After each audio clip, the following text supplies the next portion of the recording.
Então, muito obrigado, Arthur Rotenberg, ao Jacques, ao Zé Luiz pelas palavras gentis, e obrigado sobretudo a todos vocês que, enfrentando esta cidade, esse é o tempo maligno, vieram até aqui.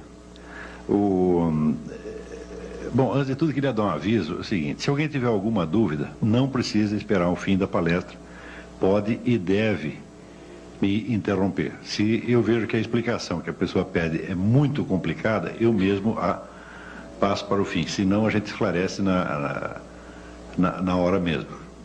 O que eu vou apresentar aqui para vocês é um resultado parcial de um estudo que eu venho empreendendo há algum tempo. As conclusões não são definitivas, elas ainda são bastante provisórias, isso ainda vai ser muito investigado e aperfeiçoado. Melhorou? Então, isso ainda vai ser investigado e aperfeiçoado, e provavelmente isso vai virar um livro com o tempo. O prazo que nós temos para apresentar a coisa aqui é bastante curto, e eu vou deixar aqui para vocês, depois da palestra, deixar aqui na Hebraica uma pequena documentação auxiliar que ficará à disposição. Acho que para quem quiser cópias pode e deve pedir. Eu trouxe esses vários livros porque tem uma citaçãozinha de cada um que a gente vai ler, e alguns cuja leitura eu vou recomendar fortemente. Se o ponto de partida dessa investigação parecer muito remoto, quer dizer, para falar de algo que está acontecendo no século XX, eu tiver que remontar até o século XVI, vocês não fiquem impacientes, não, é porque a coisa é realmente complicada. Toda a situação mundial que nós assistimos tem raízes muito profundas na história do Ocidente, e essas raízes não são fáceis de rastrear. A norma que foi seguida neste estudo foi a do bom e velho Spinoza, que dizia: não rir nem chorar, mas compreender. Então, há fenômenos que são demasiado graves e demasiado assustadores para que nós nos permitamos o luxo de ter perante eles reações emocionais, mesmo de indignação. Quando as coisas são muito graves, aí mesmo é que a gente tem que ficar de cabeça fria e botar o nosso cérebro para funcionar, nos baseando também numa outra máxima, esta de Goethe, que dizia: é urgente ter paciência. Entendeu? O problema é complicado, nós não vamos conseguir entendê-lo se estivermos com pressa, se estivermos nervosos, se tivermos já assim, vamos dizer, opiniões feitas, opiniões prontas, que só vão nos atrapalhar a intelecção do processo. O ponto de partida desta investigação foi, há muitos anos, algo que eu li do filósofo alemão Martin Heidegger. Era uma teoria que ele apresentava sobre as origens do totalitarismo. Ele dizia que a origem remota do totalitarismo estava na entrada da modernidade, quando, com René Descartes, a filosofia proclama a possibilidade que o indivíduo humano tem de chegar a um conhecimento de validade universal a partir tão só do exame de si mesmo e de uma espécie de introspecção. Este é o princípio básico do racionalismo, quer dizer que se o sujeito conhecer duas ou três premissas universais, ele pode deduzir, tirar da sua própria cabeça a totalidade do sistema das ciências. E dizia Martin Heidegger que se existe esta possibilidade do indivíduo humano ter por si mesmo uma visão tão abrangente, tão segura da realidade, então está suposto que o indivíduo detentor deste conhecimento deve ser também o detentor da autoridade sobre o mundo. Ele raciocina que não pode haver o totalitarismo sem a ideia de um controle total da sociedade e do processo histórico, e essa ideia, por sua vez, também não poderia existir, segundo ele, sem um conhecimento total e abrangente da realidade. Então, a pretensão de conhecimento, vamos dizer, desse novo tipo de indivíduo que emerge com a ciência moderna, estaria aí a raiz do totalitarismo. Eu vou ler um trechinho para vocês de um livro majestoso, um estudo magistral sobre isso, de um autor chamado Alain Renaud. O livro chama-se A Era do Indivíduo. Ele escreve um pouco, às vezes, com aquele estilo um pouco pesado e tortuoso, que é tão característico dos filósofos franceses, mas vale a pena. Ele diz: em toda uma tradição que, partindo de Heidegger, conduz tanto a Hannah Arendt quanto a Claude Lefort, o fenômeno totalitário vê-se interpretado através da sua relação com o reino da subjetividade, segundo um raciocínio não desprovido de sedução.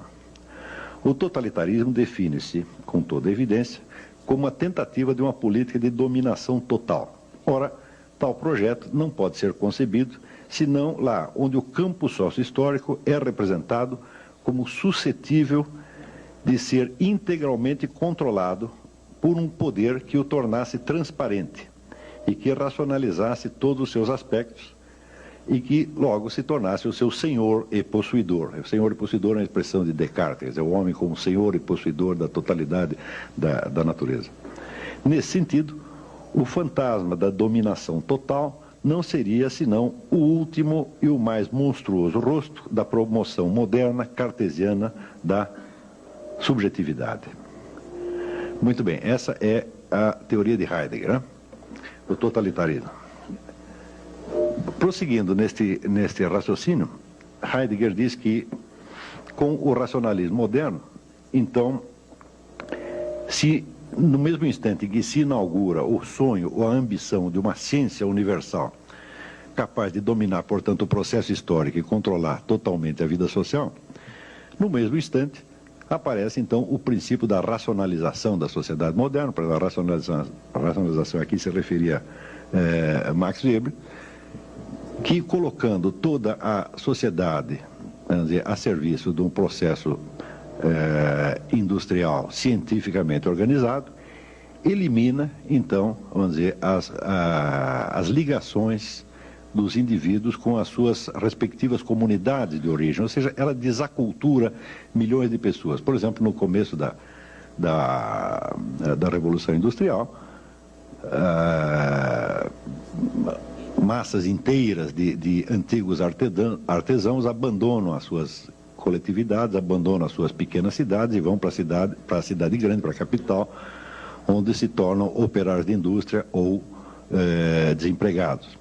Então, criando uma multidão de pessoas desarraigadas, que já não tem mais aquela identidade cultural originária, aquela ligação pessoal que tinham com as suas comunidades de origem e que agora são como se fossem átomos soltos no anonimato da sociedade industrial.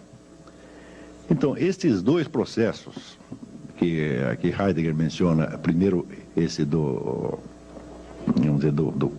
a ideia do controle total da mente humana sobre a realidade e a ideia do desarraigamento, aí estariam, vamos dizer, duas fontes, então, do totalitarismo moderno. Por um lado, pela ambição, vamos dizer, do controle total e, por outro lado, pela desumanização causada, vamos dizer, por esse rolo compressor da sociedade moderna que esmaga as pequenas comunidades, as culturas tradicionais, e instaura em lugar deles a máquina anônima e impessoal da sociedade industrial.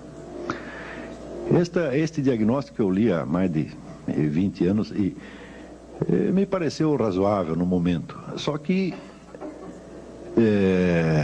mais tarde surgiram duas perguntas. A primeira pergunta é o seguinte, quer dizer que se o totalitarismo começa com essa exaltação da inteligência individual e da consciência individual, como é possível que a primeira coisa que o totalitarismo faça ao se instalar seja justamente esmagar todas as consciências individuais? Na verdade, se alguma consciência individual tem o primado num regime totalitário, só pode ser a consciência individual do governante e a todas as outras é negado, então, um privilégio similar de conhecer a realidade tão bem quanto ele acha que conhece. De modo que, se alguma consciência individual chegou a ser vamos dizer, exaltada e dignificada durante os regimes totalitários, certamente foi a de Hitler, de Stalin e assim por diante. Mao Tse-tung, mas não certamente a das demais pessoas que viviam sob o seu domínio. E a segunda pergunta é, como é que, se Heidegger conhecia tão bem o espírito do totalitarismo, as suas causas, etc., como é que ele arrumou uma carteirinha do Partido Nazista? Me parecia um pouco inconsistente a coisa, né? Então,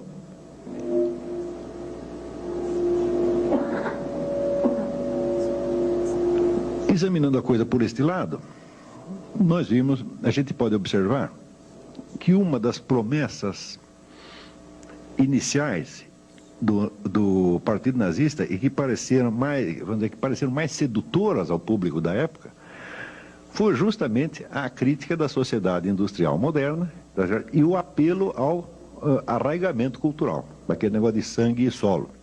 Quer dizer, a identidade nacional germânica, que seria, através do nazismo, segundo prometia, seria reconquistada, devolveria a estes pobres átomos soltos da sociedade industrial um senso de participação e de conexão pessoal com a sua comunidade. Ou seja,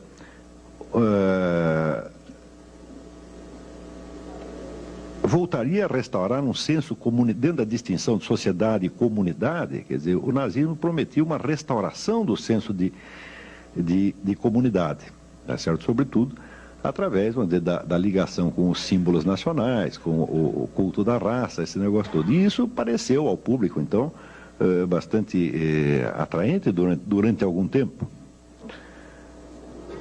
Acontece que, se isto de fato aconteceu, então é evidente que a explicação de Heidegger para a origem do totalitarismo está errada.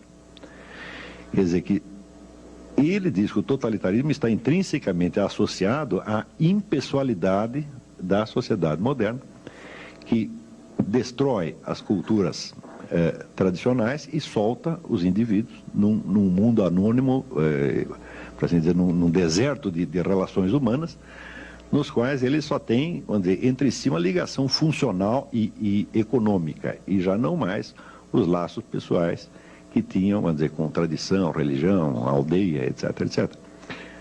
Ora, mas se foi possível criar um novo totalitarismo, para saber, o totalitarismo nazista, né, com base na promessa exatamente contrária, então quer dizer que esta relação intrínseca que Heidegger está vendo entre a impessoalidade da sociedade moderna e o totalitarismo não existe. Quer dizer, a coisa deve ser outra, a linhagem deve ser outra, completamente diferente. Ou seja, é possível você instaurar um totalitarismo de tipo, vamos dizer, anônimo, organizativo, voltado totalmente para a modernização industrial, e é possível também instalar um outro totalitarismo com vamos dizer, o apelo justamente contrário, quer dizer, com o apelo comunitário, o apelo à raça, ao passado, à tradição nacional, etc. Né?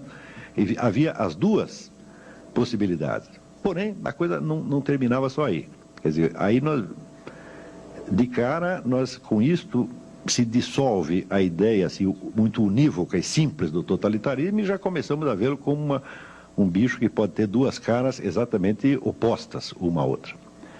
Porém, essas duas caras também não eram unívocas, porque no totalitarismo comunista, embora ele fosse de tipo cosmopolita, quer dizer, embora fosse se apresentasse como um movimento ainda mais modernizante e ainda mais racionalizante até do que o capitalismo, ele também, de algum modo, cultivava o senso de comunidade, tá certo? Através exatamente da participação no partido. Quer dizer, o partido se tornava, vamos dizer, um novo elo de solidariedade entre as pessoas, né?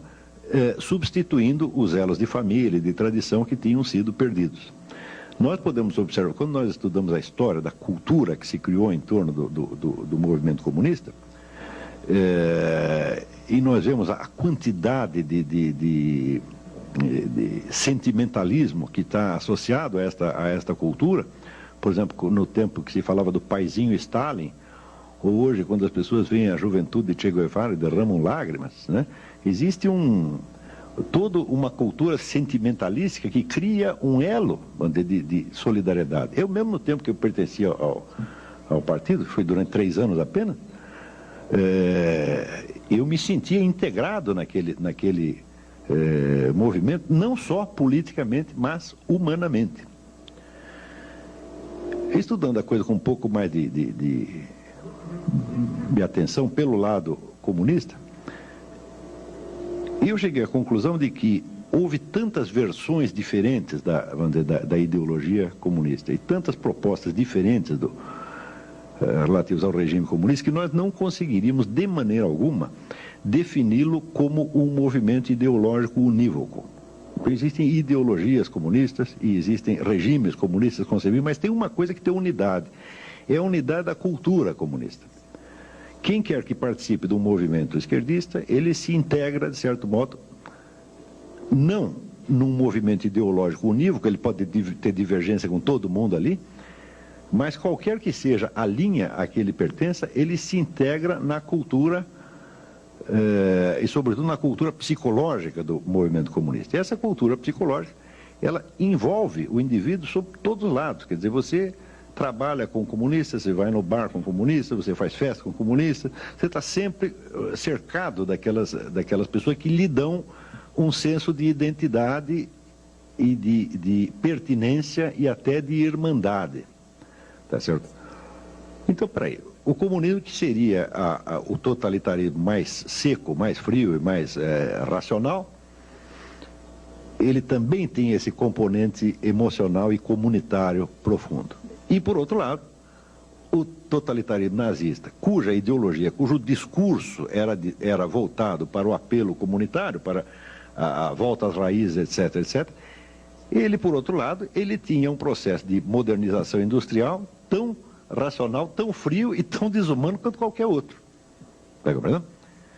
Então, isso observando só pelo lado ideológico, não estou falando das realizações criminosas dos dois regimes, abstraindo isto.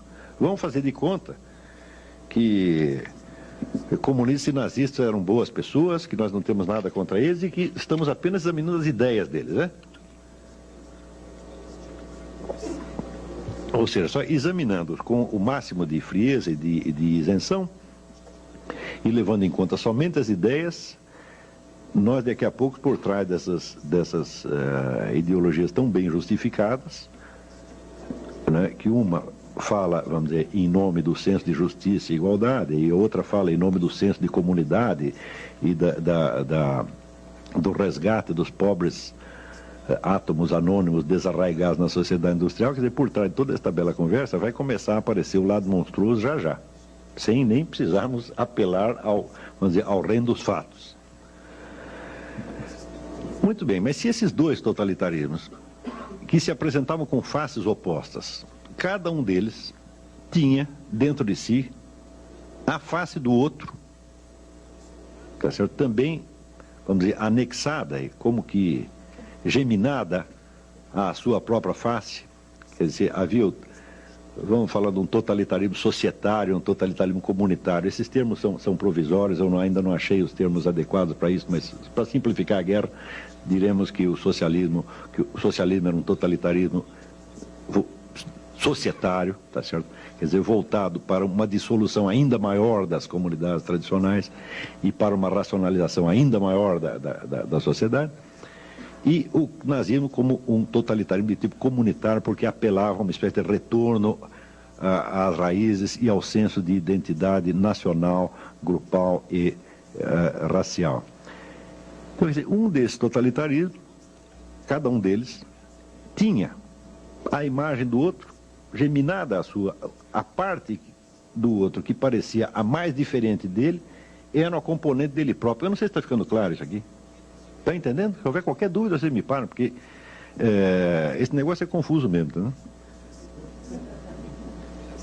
Não, eu estou há anos fazendo o melhor que eu posso para ver se eu consigo achar, quer dizer, as pistas direitinho, consiga mapear esta coisa, dizer o que está acontecendo, afinal de contas, o que é isso, né?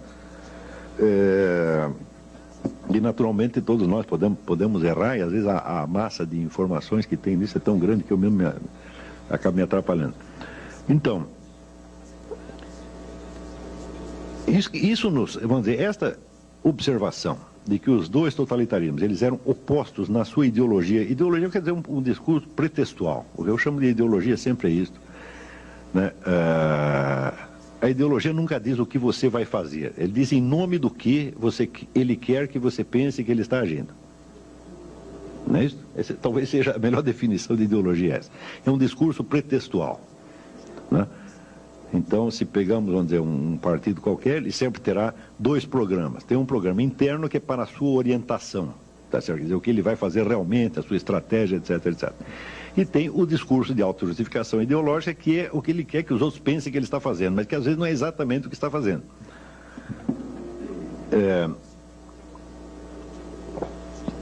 E se acompanharmos, por exemplo, a trajetória, vamos dizer, desses regimes nos momentos de máxima condensação totalitária, aí é que a duplicidade de estratégia e ideologia se torna uma coisa quase alucinante, porque os camaradas todos fazem exatamente o contrário do que estão dizendo, e isto é sistemático, não é uma coincidência, não.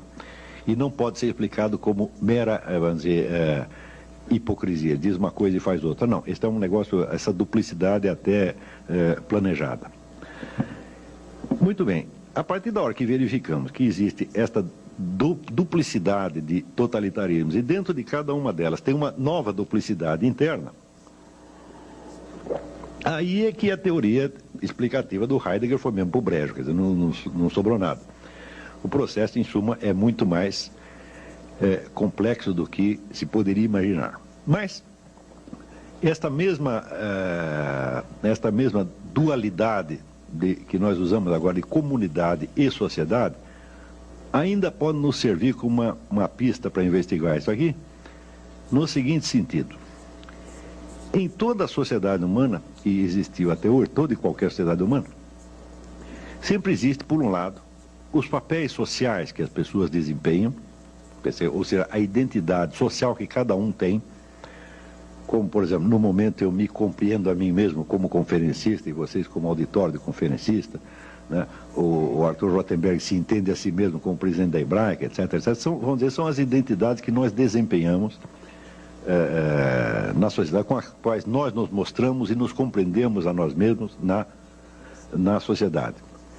Mas existem certos momentos, tá certo, onde você é violentamente despido da sua identidade social.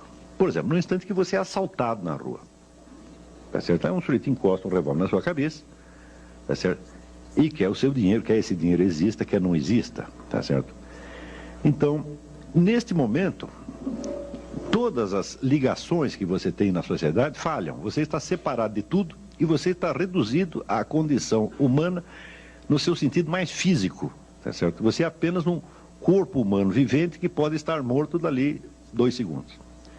Ou seja, os seus compromissos sociais não contam mais, os seus deveres sociais não têm mais a mínima importância, naquele momento você está dispensado de todos eles, e os benefícios que você espera obter da sociedade também não existem. Uma outra circunstância onde você é desligado da sua identidade social por exemplo, por ocasião de certas experiências extremas. Eu me lembro que quando eu era jovem, tinha 18 anos, eu participei do recenseamento escolar no governo do falecido Adhemar de Barros. E eu participei disso no litoral sul, perto ali de Iguape, Cananéia. E nós íamos pelo meio do mato, procurando os moradores para ver se tinham crianças, quantas crianças tinham, se estavam na escola, se não estavam, etc, etc. E chegou uma hora que nós nos perdemos. E ficamos 4 dias, estava eu e mais 2 funcionários, 4 dias no meio do mato, tá certo? Então, ali nós sentimos o que era estar totalmente desamparado das nossas conexões sociais. Ali não havia mais, nenhum de nós era nem mais cidadão brasileiro, nem eleitor, nem pai, nem mãe, nós éramos apenas organismos humanos ameaçados. Uma outra situação que provoca este desligamento seriam, por exemplo, experiências com drogas. O drogado não tem uma identidade social, ele não sabe quais são os seus direitos e deveres sociais, etc, etc. Ele está reduzido a um conjunto, vamos dizer, de sensações e imaginações que assinalam a sua condição de corpo vivente, de organismo vivente, tá certo? E nesse instante, ele pode se relacionar com outras pessoas, mas não através do papel social. É um tipo de relação mais primitiva, tá certo? E que implica, por um lado, a total insegurança, mas por outro também a total liberdade.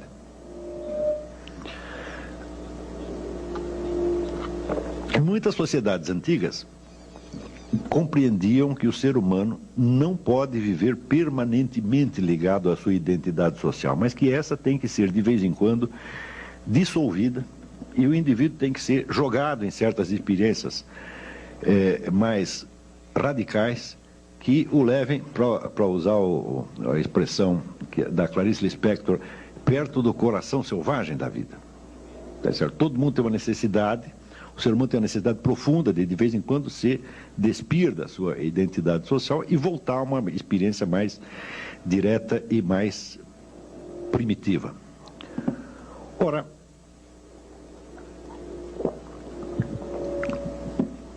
se entender essa diferenciação dos papéis sociais e da experiência mais direta, ficou claro isso? Muito bem. Todos os movimentos totalitários, sem exceção, conseguiram colocar massas de pessoas trabalhando por um tipo de organização social mais centralizada, mais controladora e, de certo modo, até mais racional, mais unificada, utilizando justamente este tipo de experiências que despiam a pessoa da sua identidade social e entregavam vamos dizer, a uma certa vivência mais brutal, mais direta e mais primitiva, e imediatamente vestiam nele uma outra identidade, agora já conforme aos planos do Partido Comunista Nazista, etc, etc. Eu vou ler aqui para vocês um outro paragrafinho. Isso aqui é de um clássico da sociologia, Karl Mannheim. E o trabalho se chama Estratégia do Grupo Nazista. Eu não sei se esse livro ainda existe em circulação, é uma edição já bastante antiga. Chama-se Diagnóstico do Nosso Tempo. Alguém conhece? Nunca leram isso? A gente estou ficando velho mesmo. Então, nas bibliotecas deve ter, mas deveria ser reeditado. Então, diz Karl Mannheim, Hitler inventou um novo método a que se pode dar o nome de estratégia do grupo nazista. O ponto capital da estratégia psicológica de Hitler é jamais encarar o indivíduo como pessoa, mas sempre como membro de um grupo social. O que Hitler faz por instinto está de acordo com o descobrimento da moderna sociologia, ou seja, de que o homem é mais facilmente influenciado através dos vínculos do grupo. E o que é mais importante ainda, as reações dele variam conforme o grupo particular a que pertence. O homem porta-se diferentemente na família, no clube, no exército, em seus negócios ou como um cidadão em geral. Cada grupo aparentemente possui suas próprias tradições, proibições e formas de expressão peculiares e, enquanto as conserva intacto, apoia e orienta o comportamento de seus membros. Hitler sabe instintivamente que, enquanto as pessoas se sentem abrigadas em seus próprios grupos sociais, ficam imunes à influência dele. O artifício da estratégia de Hitler, portanto, consiste em romper a resistência do espírito individual por meio da desorganização dos grupos aos quais esses indivíduos pertencem. Essa desorganização tem de ser rápida e violenta simultaneamente. Mesmo assim, porém, o seu efeito só será duradouro se conseguir formar imediatamente novos grupos que fomentem o gênero de comportamento aprovado pelo partido. Então, assim, há duas fases principais na estratégia do grupo de Hitler: a decomposição dos grupos tradicionais da sociedade civilizada e uma rápida reconstrução baseada em um padrão de grupos inteiramente novo. Ou seja, o indivíduo é induzido, assim, por um processo muito rápido, a se desligar ou da família, da igreja, do seu grupo local, etc, etc. Então, naquele momento, ele está entregue, vamos dizer, àqueles medos mais primitivos que justamente eu experimentei, por exemplo, quando estava perdido no meio do mato. Você não tendo os vínculos grupais, você não sente a proteção. Então, automaticamente, você sai buscando, quer dizer, uma nova identidade, e daí aparece o sujeito com a carteirinha do partido e diz: olha aqui, meu filho, você paga aqui a mensalidade do partido, está resolvido o seu problema.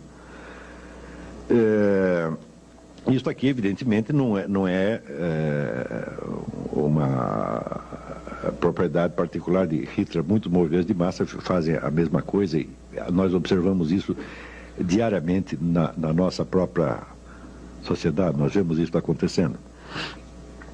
Mas este jogo, vamos dizer, do indivíduo no seu isolamento, devolvido, vamos dizer, ao terror primitivo, tá certo? Por um lado.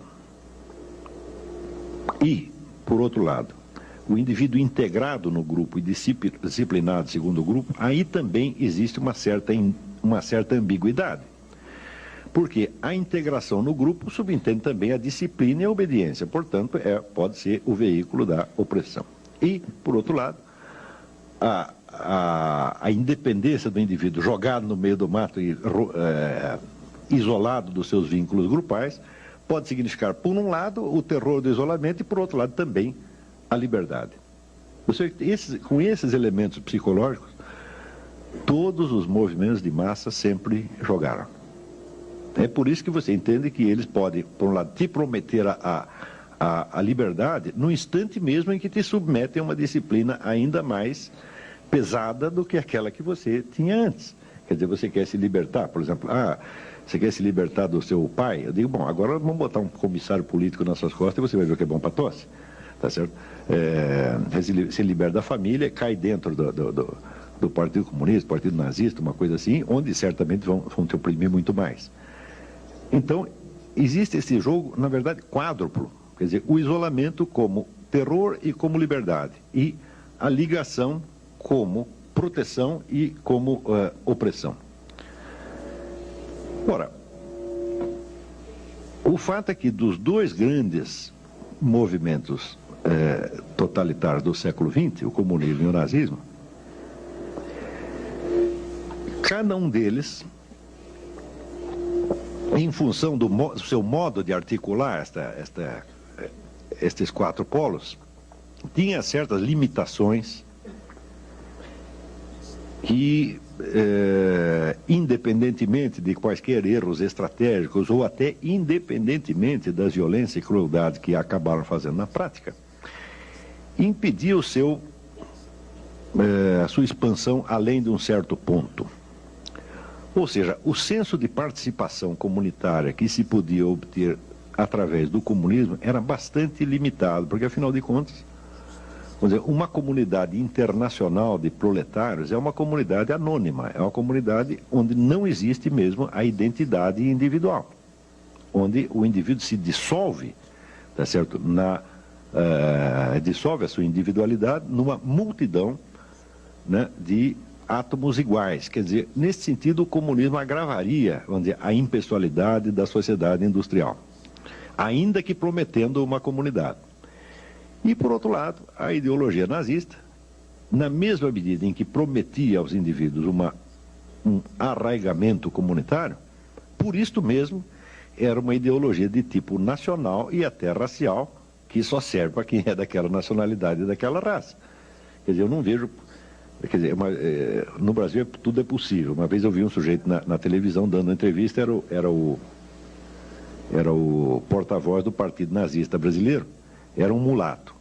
Eu não sei como é que ele conseguiu, mas eu não estou falando de brasileiro, estou falando de pessoas racionais. Racionalmente falando, quer dizer, uma ideologia da raça superior só interessa a quem pertence à raça superior, o que evidentemente não é o nosso caso, tá certo? Então, você vê que, não sei se vocês já repararam, mas sempre que existe uma teoria da superioridade racial, por uma maravilhosa coincidência, essa raça é sempre a do teórico. Vocês já viram algum teórico racista que pertence à raça inferior? Não é só eu pertenço à raça inferior, não. Então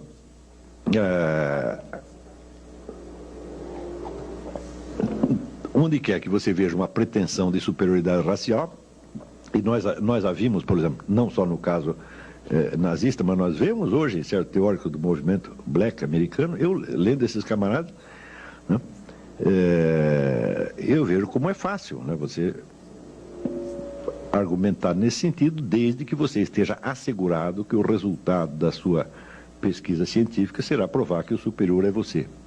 Porque se você tiver com uma suspeita, bom, eu vou investigar esse negócio, vai que eu provo que existe superioridade racial e eu caí justamente na inferior, eu não vou prosseguir essa pesquisa, não sou besta. Então, por ser uma ideologia de tipo nacional e racista, é evidente que o interesse dela para outras nações só poderia ser, essa ideologia só poderia ser vendida para outras nações na base da fraude. Quer dizer, cada nova nação que os nazistas faziam aliança, vai ter que provar que eles pertencem à raça superior também. Quer dizer, o italiano é ariano de algum modo, os árabes também vão ser um pouco arianos e assim por diante. Quer dizer, é um trabalho retórica, uma retórica muito tortuosa demais, tá certo? Então nós não podemos conceber, por exemplo, algo como uma internacional nazista. Vai chegar um ponto em que você só provoca antagonismo, tá vendo? Então, no total, uma dessas ideologias não oferecia um arraigamento cultural suficiente e a outra oferecia até um arraigamento cultural, mas só para aqueles que tiveram, né, a felicidade de nascer na raça superior. E é justamente aí que, a partir da década de 30, começa a surgir na cabeça de alguns intelectuais muçulmanos que haviam estudado na Europa e que tinham lido essa coisa toda, e tinham lido até Heidegger, Jean-Paul Sartre, essa coisa toda, começa a surgir a ideia de que o Islã tinha a solução para este problema. Então,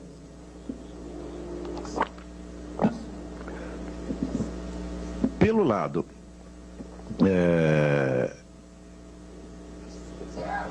econômico, o Islã tem a sua própria estratégia econômica, vamos dizer, que não é bem de uma economia socialista, é de uma economia que resguarda, vamos dizer, a propriedade privada, mas no qual você tem tantos instrumentos, tá certo, de controle, não somente na mão do Estado, mas você tem tantos instrumentos religiosos de controle, que praticamente, se pode dizer que toda a vida econômica da comunidade estará sob o controle daqueles que tiverem a autoridade religiosa.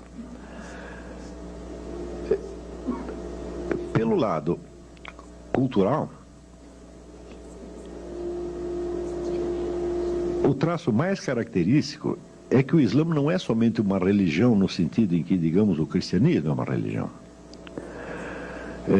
O Islã é uma cultura inteira, cuja unidade é preservada de qualquer modo, onde quer que o Islã meta as suas patas. Como é que se faz isto? Quando o indivíduo se converte ao Islã, se você for numa mesquita e diz, olha, eu quero entrar aí, quero ser desse negócio aí, eles vão dizer, olha, só tem são 5 pilares, você tem que fazer isso, mais isso, mais isso, mais isso, mais isso. Você diz, são simples assim, então eu quero também. Só que daí, no dia seguinte, você diz, olha, mas tem mais uma outra norma aqui. E depois tem outra, e depois tem outra, e depois tem outra. Porque existe um fenômeno chamado os hadiths. Sabe o que são os hadiths? São ditos e feitos do profeta Maomé. Maomé foi o único profeta ao longo da história cuja vida foi meticulosamente registrada pelos seus contemporâneos. Então anotavam o que ele dizia, o que ele fazia, como ele se relacionava com a família, como ele tratava os problemas de comércio, etc, etc. E existe um repertório de 40 mil hadiths.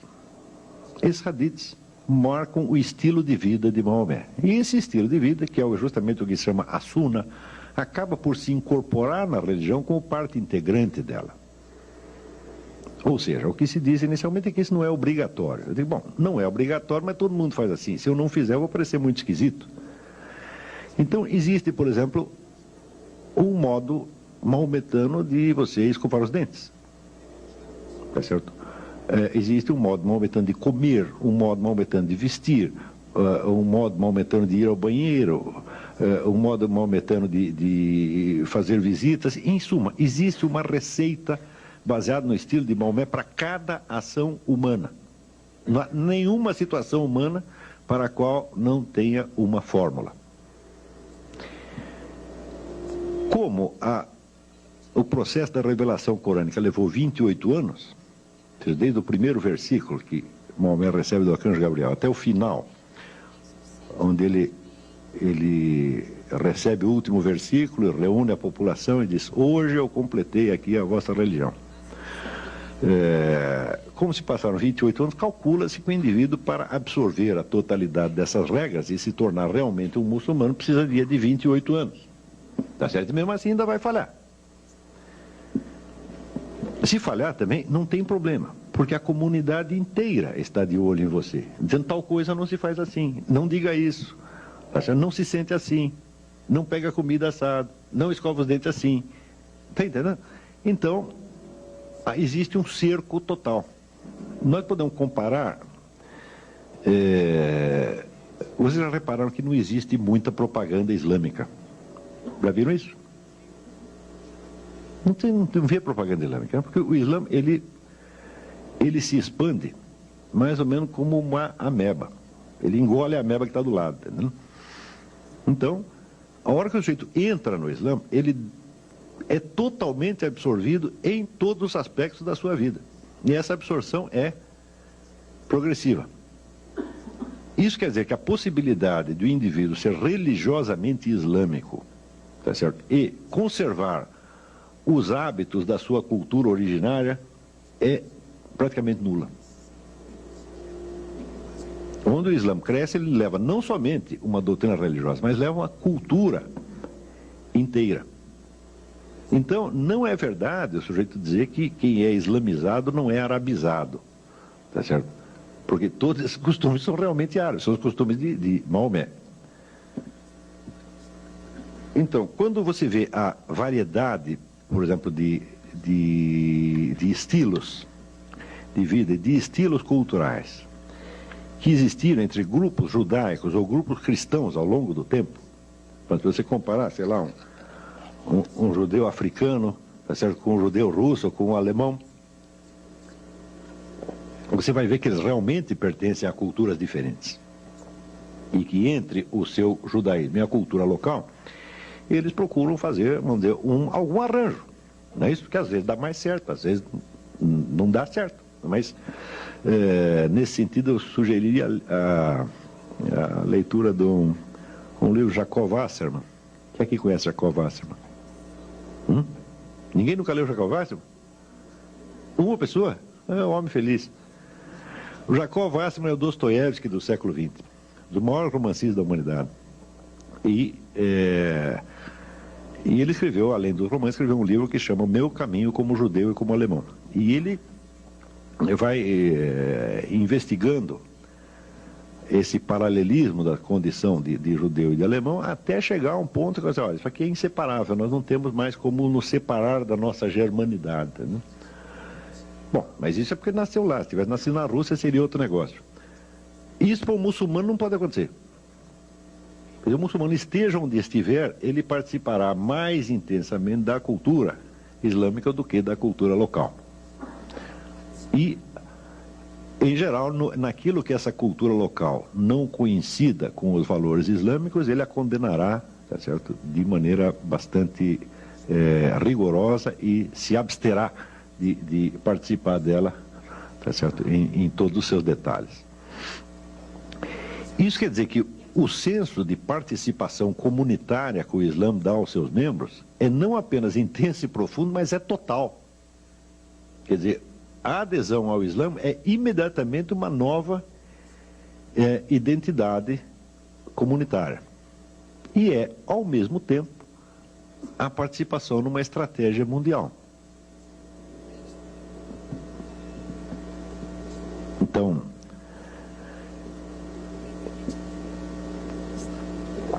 isso quer dizer que, contemplando o problema dos dois totalitarismos, o muçulmano da década de 30 e 40 começou a ter ideias.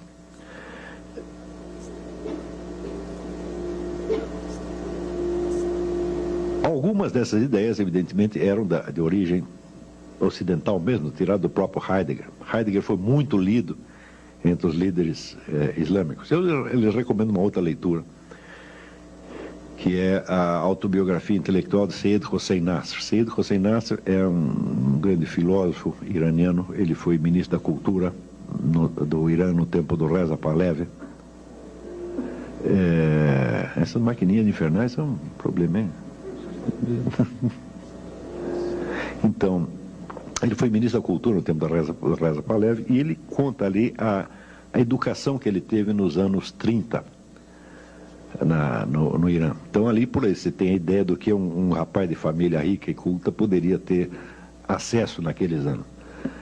Toda a cultura europeia da época era transparente para eles sabiam tudo. Quer dizer, nas casas das pessoas ricas ali de Teherã, eram assiduamente frequentadas por representantes do existencialismo, do marxismo, etc. Tudo que tinha de bom e de melhor na Europa aparecia lá. Eles não estavam de maneira alguma desligados. Então eles tinham isso e ainda tinham todo o aporte tradicional islâmico. Então o Seyyed Hossein Nasr diz que ele cresceu ouvindo as tias deles recitarem poesia tradicional persa, né? Ele mesmo aprendendo a recitar o Corão de cor desde pequeno e, ao mesmo tempo, ele tinha acesso, vamos dizer, à cultura europeia em todas as suas versões. Quer dizer, por exemplo, a liderança intelectual comunista da época frequentava também a casa daquele pessoal e tal. O pessoal ligado ao existencialismo, até existencialismo cristão, tal como Gabriel Marcel, também era totalmente conhecido ali. Então eles tiveram uma espécie de mostruário da cultura mundial, na qual ao mesmo tempo não tinham nenhuma participação ativa. Quer dizer, eles estavam vendo tudo e não estavam participando ativamente. Eles tiveram muito tempo para pensar nisso aí.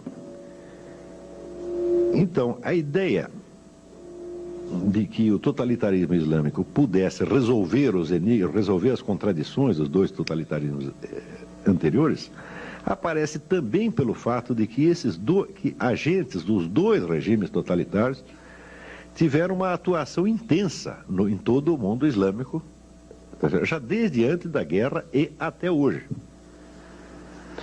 Então, você vê, existe, por exemplo, um depoimento de um sujeito que foi chefe do serviço de inteligência romeno, chama-se Ion Mihai Pacepa.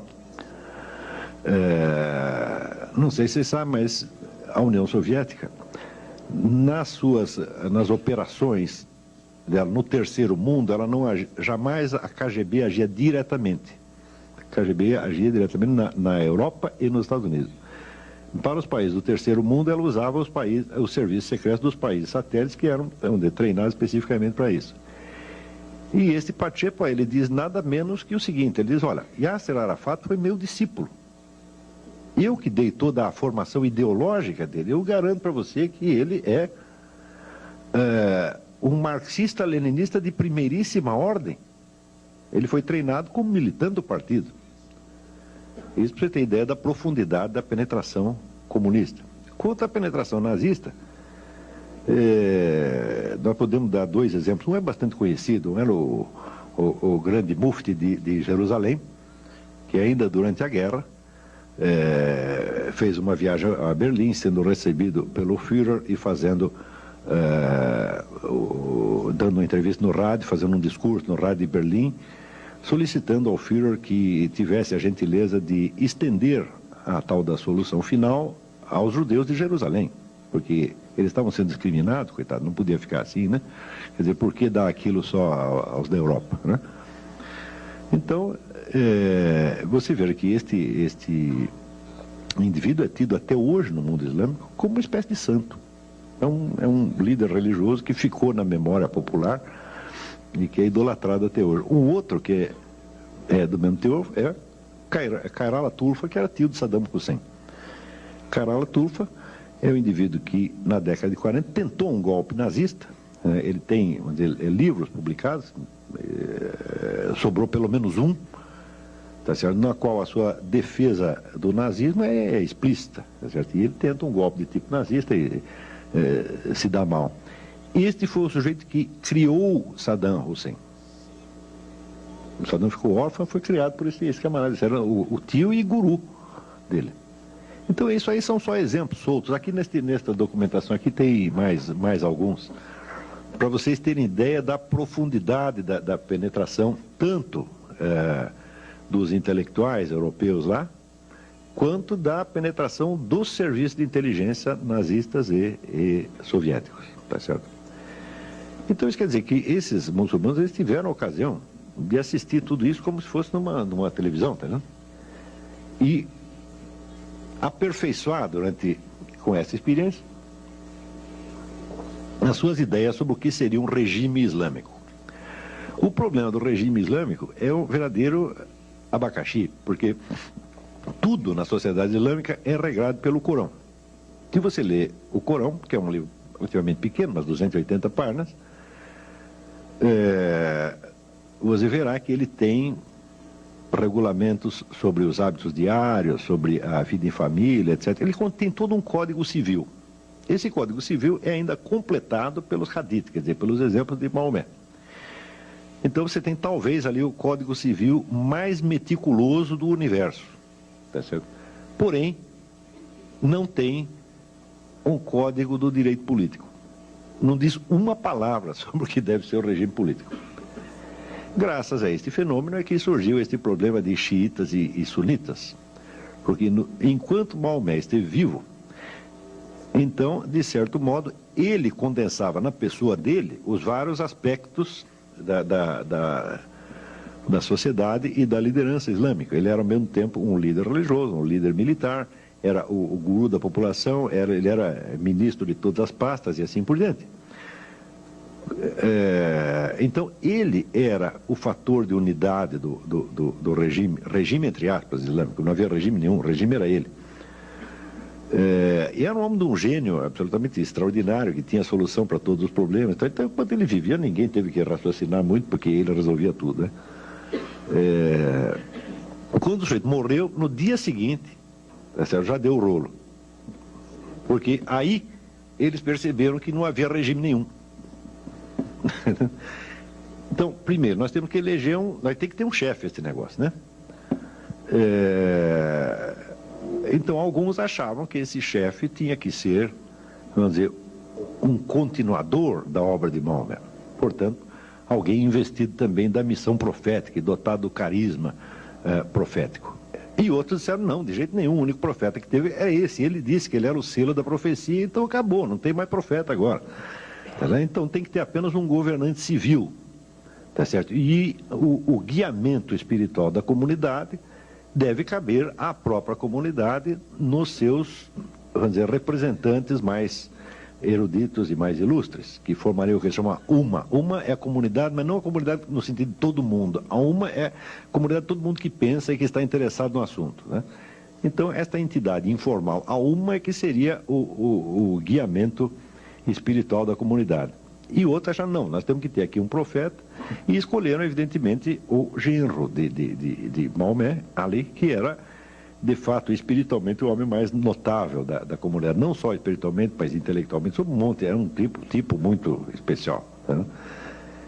Agora, acharam que ele era ainda mais especial do que era, porque acharam que havia realmente nele o carisma da profecia. Então, é uma espécie de continuador do profeta. Então, é isso que é a distinção entre sunita e xiita. Sunna quer dizer os costumes, e os costumes não é nada mais do que a coleção dos hadiths, quer dizer, a coleção daquilo que foi copiado, foi anotado da vida de Maomé e que serve como modelo para a conduta de gerações e gerações de muçulmanos. E xiita não quer dizer nada mais do que Shia, quer dizer os companheiros, que são os companheiros de Ali, aqueles que ficaram fiéis a ele, que eram a minoria.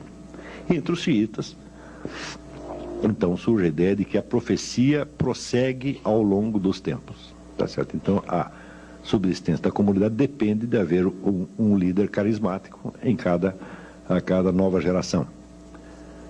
Isso que se chama justamente o imam. Imam é um nome que... Imam quer dizer duas coisas, quer dizer, em primeiro lugar, o imam é o sujeito que chefia a prece, ou que conduz a prece. Não sei se vocês já viram prece muçulmana, fica um bando de gente alinhada aqui, tem um sujeito na frente que ele diz a prece em voz alta e os outros aqui repetem ou ecoam. Ele conduz a prece de algum modo. Então, evidentemente, cada mesquita tem um imã, e se juntar 2 muçulmanos para rezar numa casa, um deles vai ter que ser o imã. Mas também a mesma palavra é usada num sentido já mais ampliado para querer dizer o grande guia espiritual do mundo xiita.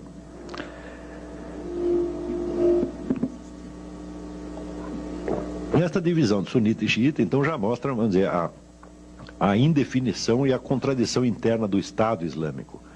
Você falar de Estado Islâmico é até estranho, porque até hoje ninguém sabe o que é um regime islâmico.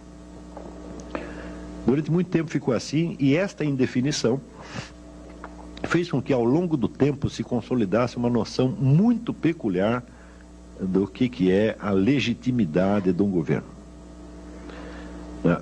Evidentemente, toda a teoria do Estado subentende o que seria o critério de legitimidade do governante. No mundo islâmico, o governo legítimo, a critério do governo legítimo é o seguinte: o governo legítimo é aquele que existe. A partir da hora que ele cessou de existir, nós descobrimos que ele não era legítimo, ou que deixou de ser. Porque o governo expressa, então, a vontade de Deus. Se o sujeito ainda é governante, é porque Deus quer que ele esteja lá. Se ele deixou de ser, é porque Deus o tirou de lá, então perdeu a legitimidade. É evidente que isso é um convite a golpes de Estado, revoluções, etc, etc. Quer dizer, cada um diz, olha, o sujeito está lá, ele pensa que é legítimo, todo mundo pensa que é legítimo, mas eu vou mostrar que não era. Tá certo? Então, a tremenda instabilidade política do mundo islâmico, que só cessa em certos momentos quando algum grupo, alguma dinastia excepcionalmente feroz consegue impor ordem ao conjunto, é algo que, vamos dizer, se prolongou até o século XX. No século XX, quando se intensificam os contatos intelectuais e políticos entre o mundo islâmico e a Europa, naturalmente surge a ideia de, não, peraí, nós precisamos formular direito este negócio do que seria um regime islâmico. E aí que surge um indivíduo chamado Said Qutb. Said Qutb era um revolucionário egípcio que escreveu um comentário ao Corão em 30 volumes, chamado A Sombra do Corão. Né? Isso aí, para mim, foi um ato falho freudiano, porque se fosse coisa boa, seria a luz do Corão, não a sombra. Né? Então, acho que ele de fato se enganou. Então, o que ele faz é uma interpretação politizada do Corão, versículo por versículo. Ele faz uma espécie de teologia da libertação islâmica. E este foi o fundador, depois, da entidade que se chamou a Fraternidade Islâmica, tá certo? Que é, vamos dizer, a entidade que dá um senso, vamos dizer, de unidade à militância islâmica em todo o mundo. É evidente que uma obra em 30 volumes eu não vou poder resumir nem em 30 linhas, muito menos em 30 palavras. Então não vou resumir, eu vou só dar um exemplo. Por este exemplo, vocês já pegam a índole da doutrina. Said Qutb pega as sentenças do Corão, tá certo?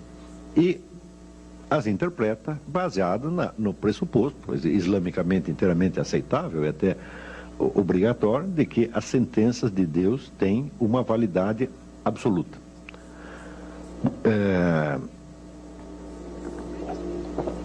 Uma das sentenças diz o seguinte: há uma definição corânica de tirano. A definição é a seguinte: tirano é aquele que proíbe o que Deus permite ou permite o que Deus proíbe. É boa a definição, é ótima, não é isso? Se você entender, vamos dizer, a palavra Deus no sentido que se deve entender, que é, vamos dizer, aquilo que é o fundamento mesmo da ordem da realidade, não é isso? Então, vamos dizer, o tirano é o sujeito que ele quer, vamos dizer, tornar possível aquilo que na realidade é impossível. E quer tornar impossível uma coisa que já era perfeitamente possível. Não é isso? Então a definição não é ruim, não. Mas vejamos como Said Qutb a aplica. Ele diz, muito bem. Se, então, a única lei válida é a lei que Deus enunciou, que leis válidas existem? Então ele raciocina de acordo com uma ideia da corânica também, que é a ideia do povo do livro. Tá certo? Por exemplo, os judeus são um povo do livro. Por quê? Porque eles têm um livro sagrado que lhes foi dado por Deus. Os cristãos também, e assim por diante. Tem uma série de povos do livro. O povo do livro recebeu uma mensagem divina. Então, de certo modo, é um povo obediente a Deus. Porém, de acordo com a tradição islâmica, todos esses livros que foram recebidos pelos povos do livro foram copidescados e falseados por uma sucessão, tá certo, de editores bem ou mal intencionados. Então, só sobrou um livro confiável, que é exatamente o Corão. Olha, você tem essa tal de Torá, o negócio é bom, foi Deus, tá, mas vocês mexeram tanto nisso que você não sabe mais o que é o que não é. Então, eu vou resolver o seu problema. Toma lá o Corão, tá certo, que é a última edição, tá certo, fiel e estável. Né? Você lê e diz, mas não parece, né? Não parece, mas é. Não parece porque a sua está alterada. Essa aqui é que está inalterada. Então, se é assim, bom, a conclusão é que somente os regimes que são baseados exatamente na lei corânica é que são legítimos. Os outros são todos tirânicos. Todos, sem exceção. E, ora, lutar contra a tirania faz parte do jihad. Jihad, o pessoal entende que é guerra santa, não é. Jihad é esforço, é ascetismo, quer dizer, faz parte do aperfeiçoamento do sujeito na prática da lei islâmica. Ele tem que fazer um esforço.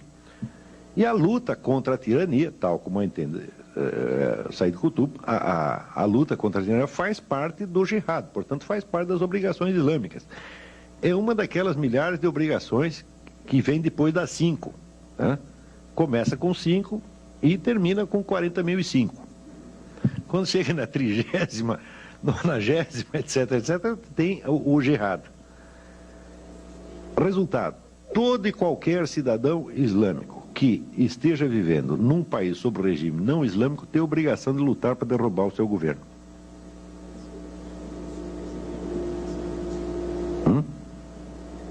Isso não é um modo de dizer, é uma coisa assim, muito simples e direta. Você está aqui no Brasil, o governo é islâmico? Não. Então você tem que derrubar. Esta ideia está circulando, vamos dizer, nos livros de Said Qutb desde a década de 30. E Said Qutb foi lido por todo mundo. Tá certo? Said Qutb tem no mundo islâmico vamos dizer, um público como o Billy Graham tem nos Estados Unidos, ou como... Não, que Bispo Macedo? 40 Bispo Macedo. Tá, não tem aqui um líder religioso comparável. Você vai falar, o Frei Beto, o Leonardo Boff? Fala, não, esses aí meia dúzia de pessoas leram. O Said Qutb, assim, todo mundo leu. E quem não leu, ouviu falar e recebeu a mensagem dele de algum modo. As primeiras gerações de muçulmanos que ouviram esse sujeito falar acharam aquilo horrível. Tanto que acharam horrível que Said Qutb foi enforcado pelo governo egípcio. Tá certo? Mas as gerações seguintes já começaram a gostar do negócio. Então, você pode dar por bastante razoável a ideia de que as doutrinas de Said Qutb já se impregnaram totalmente no movimento islâmico, não só nas entidades mais ostensivamente radicais, mas há um fundo daquilo em toda a sociedade. Esta progressiva formação da ideia do governo islâmico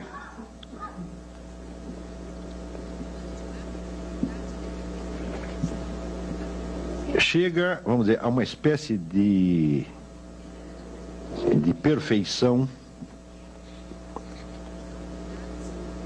mais modernamente, nas últimas décadas, quando se forma a ideia de que o Islã, por ter uma mensagem divina, tá certo? Ele é o complemento espiritual natural da revolução socialista no mundo. Então, primeiro tem que haver a revolução socialista, a qual, porém, lamentavelmente, deixará o homem desarraigado da comunidade e desligado do sentido último da vida. Porque a revolução socialista é toda feita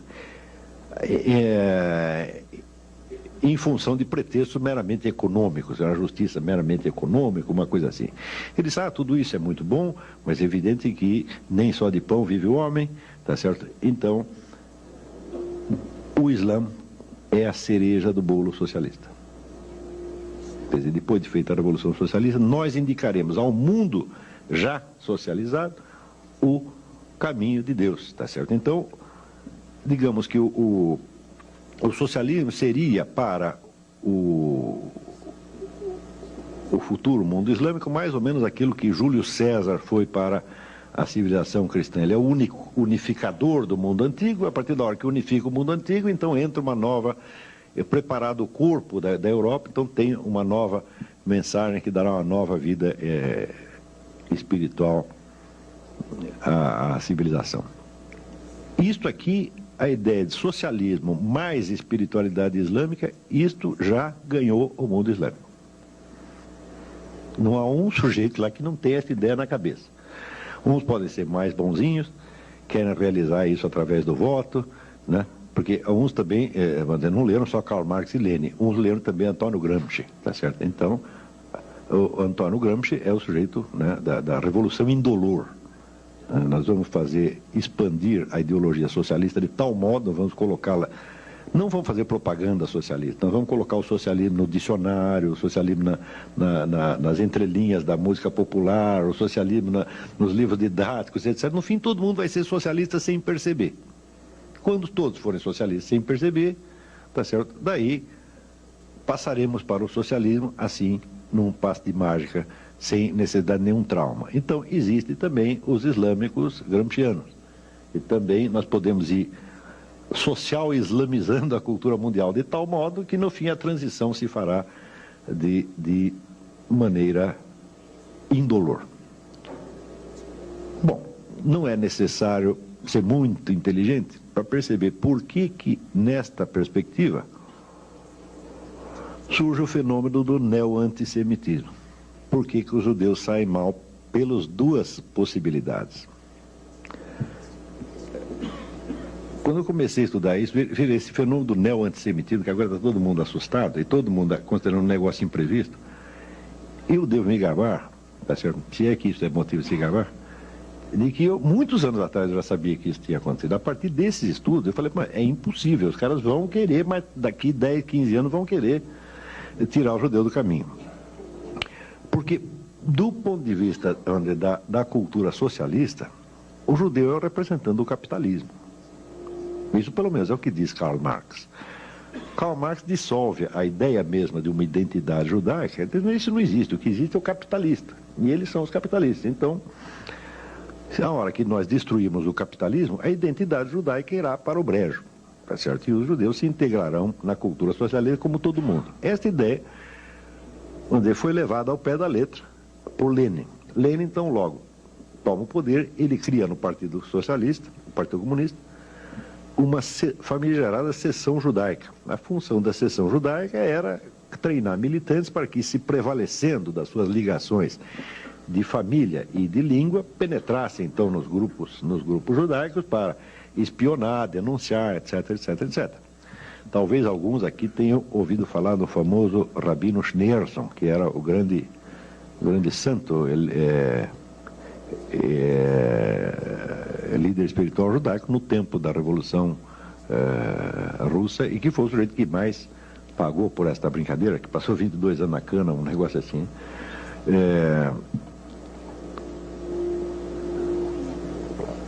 E, naturalmente, vamos dizer, pelo outro lado,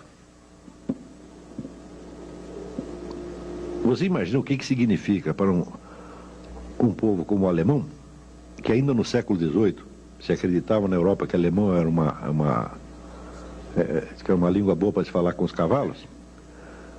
Você não tinha cultura de língua alemã no século XVIII? Não é isso? Você veja que ainda no século XVIII, começo do século XVIII, o maior dos filósofos alemães, Leibniz, não escrevia em alemão. O alemão não estava pronto para isso, escrevia em latim ou francês. Então você imagina para um povo que está começando a emergir, né, começando a sair começando a descer da árvore, né, ele ter dentro do seu território um outro povo que tem 5.000 anos de experiência, tá certo?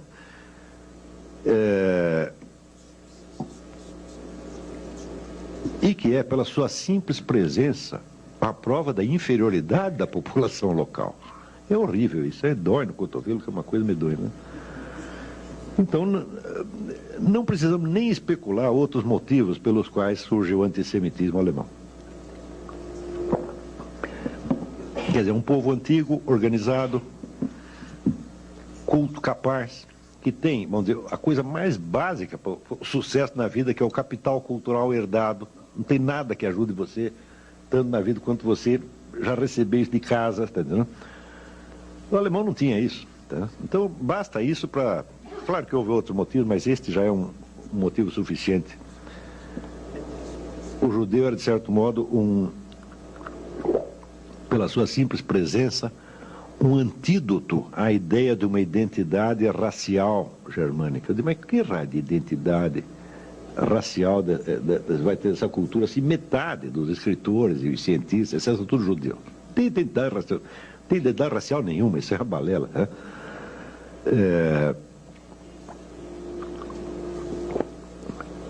Então, é claro que o judeu era uma pedra no sapato dos dois totalitarismos, tá certo? Então, como esses dois já tiveram a sua chance no mundo, e embora o comunismo ainda seja, de algum modo, uma coisa atraente para muitas pessoas, pelo menos filosoficamente ou intelectualmente, é uma ideia em decomposição, tá certo? Se bem que uma ideia está intelectualmente desmoralizada, não quer dizer que politicamente ela esteja enfraquecida, mas intelectualmente está acabado. E o nazismo também já foi liquidado na guerra. Então é evidente que, ao puxar para si a herança desses dois totalitarismos e trabalhá-los à sua maneira, o movimento islâmico, vamos dizer, com os seus novos aliados, que são remanescentes de movimentos comunistas e nazistas.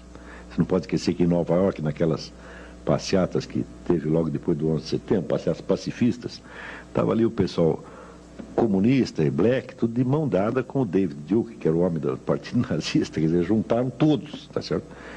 Então, não é de estranhar que, absorvendo esta herança, ele criasse também este movimento, o qual também tem que ser estudado sob outros aspectos, que depois mais tarde nos debates a gente entra, mas eu para esta conferência peguei só por este aspecto. Não é de espantar que esse movimento criasse um neo-antissemitismo, que é um pouco diferente dos outros, tá certo? É um pouco diferente, mas evidentemente tão perigoso quanto, sobretudo pela sua abrangência.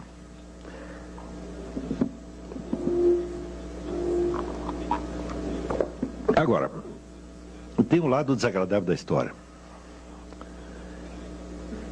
É que, ao longo de toda a formação desses movimentos ideológicos modernos, tá certo?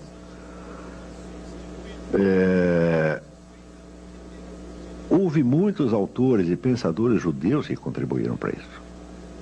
Mas, judeu porque não tinha nascido judeu. Vieram por um bocado de Trotsky. Trotsky não aceitava ser chamado de judeu. Ele não gostava disso. Mas os judeus acham que ele é judeu. Então, naturalmente, tem um certo carinho pelo sujeito, porque ele é gente nossa. Não é isso? Assim como, por exemplo, agora, faz uma semana, no Congresso de Israel, alguns deputados pediram que o governo israelense fosse processado e punido pelo Tribunal Penal Internacional. É um caso estranho de você pedir, vamos dizer, uma intervenção estrangeira no seu próprio país. Quer dizer, você pega a soberania e diz, olha, aqui não é mais soberano não, tira esse sujeito aí, quem manda agora é o Tribunal Penal Internacional. E 2 desses deputados eram de origem árabe, mas tinha um monte que não eram, tá certo? É evidente que a primeira vez que o Tribunal Penal Internacional tirar um governante de dentro do seu país, o seu país não existe mais como nação soberana. Me parece uma coisa bastante bastante óbvia. A soberania significa justamente não poder ser julgado a não ser pelo seu próprio povo. Mas se tem uma entidade estrangeira que tem mais poder do que o seu governo, acabou a soberania. Então, dois deputados, um grupo de deputados pede lá a soberania nacional. Naturalmente, esses deputados também dizem, mas eles são judeus, eles são gente nossa, nós temos que carregá-los no colo. Né? Eu digo, esse é um problema. No dia da passeata anti-Bush, lá tinha um monte de judeus fazendo passeata, junto com o pessoal black, não é isso? Que é aquele que, tipo Louis Farrakhan, né? E também com David Duke. Mas quando chega em casa, o que pensa? A mãe dele, a avó dele, a tia dele, diz, não, ele também é judeu, ele é gente nossa. Tá, então fica carregando toda essa gente no colo, e você sabe como é que essa história termina. Não é isso? Então, vamos dizer, só para terminar esta parte, eu gostaria de fazer um lembrete que talvez não soe tem muito agradável, mas veja, o povo que protege os seus próprios traidores, ele paga duas vezes. Ele paga pela traição que sofre e paga porque ele leva a culpa da traição. Tá certo? E isto já aconteceu com os judeus muitas vezes ao longo da história. Então, na hora que surge, por exemplo, a noção de... vocês já ouviram a expressão judeu ortodoxo? Assim como tem o católico praticante. Não é isso? Ora, o que é um judeu ortodoxo? É um sujeito que cumpre todos os mandamentos, mas ninguém cumpre todos os mandamentos. Todos nós somos humanos e imperfeitos. Antigamente, quando um judeu não cumpria alguns mandamentos, ele esperava que os outros rezassem por ele e desse tudo certo, não era assim? Não havia esta noção de um judeu ortodoxo e um não ortodoxo. Não havia esta divisão no corpo da igreja, no corpo da identidade judaica, como não havia uma divisão similar no corpo da igreja católica. A hora que você aceita que existem judeus ortodoxos e não ortodoxos, significa que você meteu na sua cabeça que existe uma identidade judaica alheia à tradição judaica como tal. E essa identidade simplesmente não existe.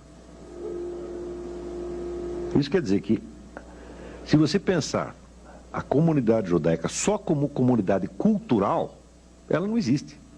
Porque essa tem características diferentes em cada cultura. Tem a cultura russa, a cultura alemã, africana, brasileira, etc, etc, etc. Mas, ou seja, ou existe um vínculo com uma tradição e existe alguma lealdade que é necessário ter, tá certo? Para com as origens da comunidade, ou então ela não existe mais. Do mesmo modo seria o que é o católico não praticante. Antigamente não havia católico praticante, tinha os católicos mais, digamos, bem comportados e mal comportados, mas não todos igualmente católicos. O sujeito que nunca ia na missa, na Idade Média, o sujeito que nunca ia na missa, nunca confessava, nunca comungava, tá certo?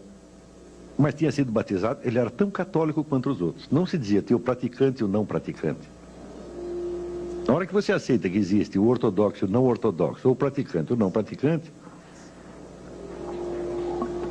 você está cortando no corpo da sua identidade comunitária e você está correndo perigo a partir deste momento. O perigo pode levar uma década, 2 décadas, 1 século, 10 séculos para aparecer, mas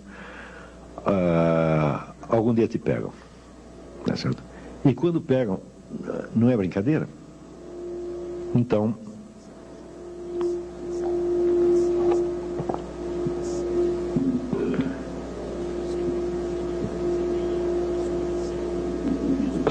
só para encerrar esta parte, depois de ter mostrado, vamos dizer, as origens nazistas e comunistas da ideologia islâmica, vamos dizer, não precisa reforçar o perigo que isso representa para todos nós.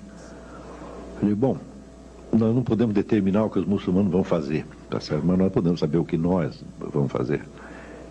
E eu sei que não é da minha conta, nunca se deve dar conselho para ninguém, tá certo? Mas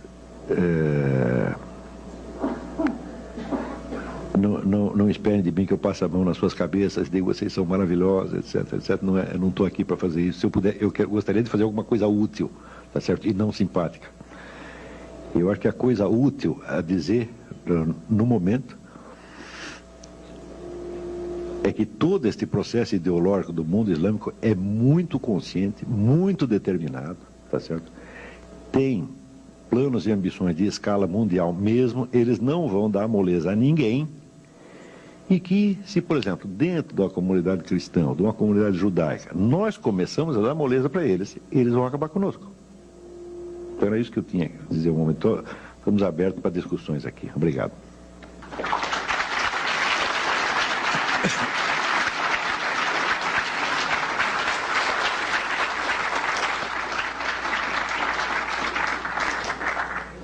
Olá, eu tenho já algumas questões que chegaram aqui. Na verdade, aqui é uma frase para você comentar. É do Márcio Mendes. A terceira grande guerra instalou-se na política, na economia, no social, com destaque na religião. Militarmente, num espaço não medido de tempo, a deflagração total será sentida. Pede o seu comentário da frase. Se é que eu entendi o que você quis dizer, eu acho que você tem razão, sim.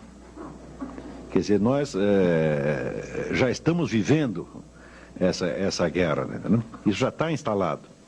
A guerra existe a partir do momento em que um dos personagens envolvidos não aceita de maneira nenhuma a existência do outro, tal como o outro está.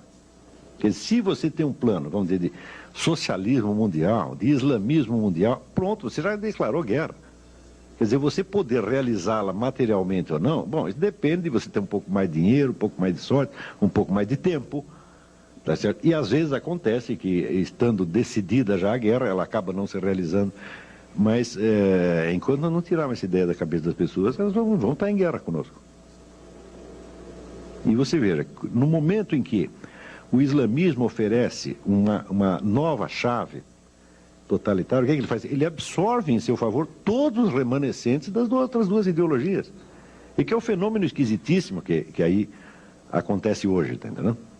Quer dizer, quando a gente vê, por exemplo, pensa bem, e nas passeatas de Nova York você vê aquelas feministas mais radicais, tá certo? Marchando ao lado dos piores machistas que tem na face da Terra.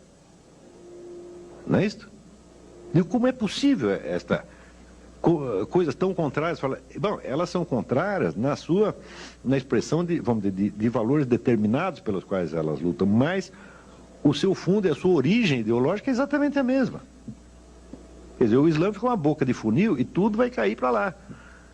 Tá entendendo? Agora, espero que vocês entendam que quando eu estou falando, vamos dizer, do Islã moderno, revolucionário, eu seria o último a querer, vamos dizer, jogar sobre o Islã tradicional as culpas do Islã revolucionário. Assim, seria tão absurdo quanto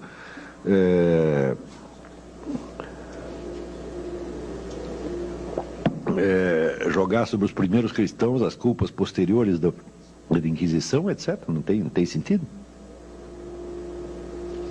Não, quer dizer, eu não estou fazendo de maneira alguma um discurso anti-islâmico, seria a última coisa que eu desejaria fazer.